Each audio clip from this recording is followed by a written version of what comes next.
Šiandien dieną pradėjome nuo apsilankimo Hitachi kompanijos įmonėse, kuriuose kaip tik ir gaminama įranga branduoliniam jėgainėm. Ir turiu pasakyti, kad Hitachi technologijos tikrai yra įspūdingos, yra saugios ir patikimos ir vienos iš geriausių pasaulyje. Po to susitikimuose su Japonijos ministru pirmininku ir ekonomikos ministru mes aptarėme ir Hitachi kompanijos planus investuoti į Visagino atominę elektrinę.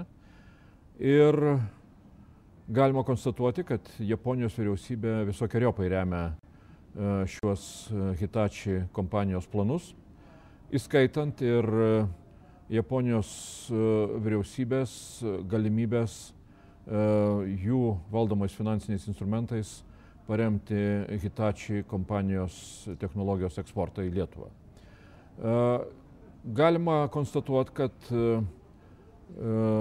Hitachi kompanijos atėjimas į Lietuvą būtų pirmoji kregždė, ateinant ir kitom Japonijos stambiom kompanijom su savo investicijom pačios įvairiausiose srityse.